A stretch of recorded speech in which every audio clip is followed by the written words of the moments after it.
Halo semuanya, di video kali ini aku akan menjawab beberapa pertanyaan yang sudah masuk di postinganku yang kemarin. Langsung aja kita masuk ke pertanyaan yang pertama.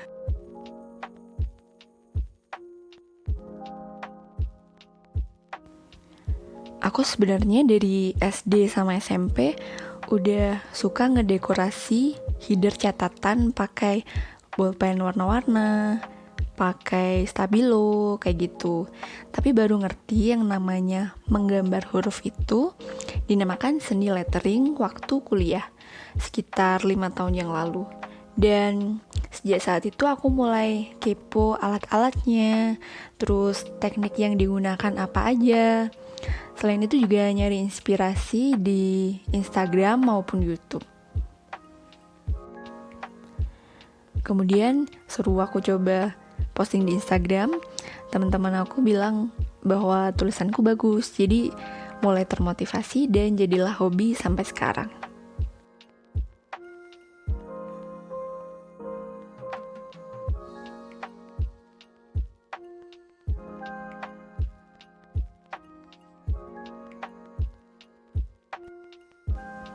Waduh, enggak juga sih kalau jago. Tapi selama 5 tahun belakangan aku menjalankan hobi ini, aku merasa semakin aku cari macam-macam teknik lettering, semakin aku sadar bahwa aku ini masih kurang. Jadi sampai sekarang juga masih sering explore gitu, cari inspirasi. Kadang juga nyoba alat baru, dan menurutku nggak ada patokan buat berapa tahun kalian bisa mempelajari suatu teknik lettering ataupun kaligrafi. Karena masing-masing orang punya target yang berbeda untuk mempelajari lettering ini sampai sejauh mana. Kesimpulannya, aku sampai sekarang masih berproses ya.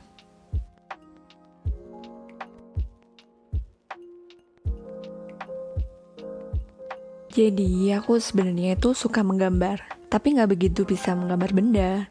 Jadi misalkan kalau suruh gambar orang, suruh gambar hewan, itu masih agak bingung kalau nggak ada contohnya. Jadi aku memilih untuk menghias ataupun menggambar huruf. Akhirnya ketemu yang namanya lettering dan kaligrafi, dan akhirnya tertarik, kemudian ya sukalah sampai sekarang. Tipsnya mungkin research style lettering atau kaligrafi yang kamu suka atau yang kamu pengen bisa. Misal nih, pengen belajar brush lettering, maka coba cari tahu toolsnya apa aja, kemudian tutorial menggunakan dan menulisnya di YouTube gimana, kemudian cari-cari inspirasi di Instagram juga. Habis itu nyoba. Dan yang terpenting, jangan nyerah kalau merasa tulisan kamu belum bagus. Karena semua hal pasti butuh proses. Jadi semangat ya belajarnya.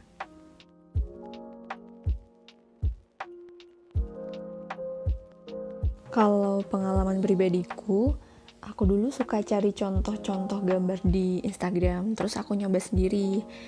Tapi pas kesusahan pakai alatnya atau belum tahu cara pakainya, aku searching tutorialnya di Instagram maupun YouTube. Aku dulu sempat ikut komunitas, terus dikasih tahu temanku kalau belajar lettering, misalnya brush lettering atau brush kaligrafi itu ada basicnya. Akhirnya aku nyoba belajar basic sih, dan ternyata emang lebih mudah kalau kalian tahu basicnya. Meskipun dulu aku sempat skip step ini, tapi aku menyarankan teman-teman yang baru memulai lettering untuk belajar dari basics terus dulu. Hal ini juga selalu aku sampaikan di setiap workshop yang aku adakan. Untuk latihan basic strokes-nya apa aja, kalian bisa lihat di videoku yang ini.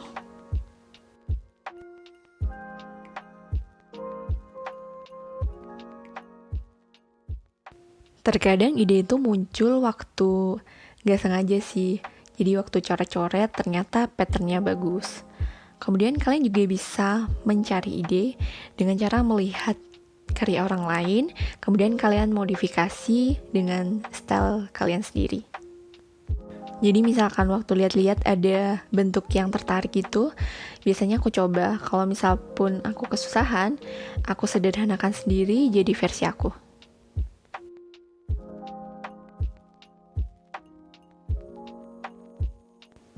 Mohon maaf sebelumnya, tapi sejujurnya aku belum pernah nyoba pakai merek tersebut sih.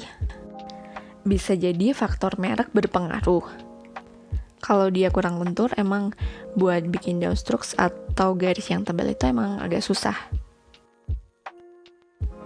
Tapi mungkin kakak bisa coba pakai merek lain, misalnya yang ada di video ini. Ada yang harganya di bawah 10.000 kok. Kalau misal tetap susah bikin downstrokes, berarti sepertinya kurang latihan aja kak. Jadi semangat! Oke, sekian dulu video kali ini.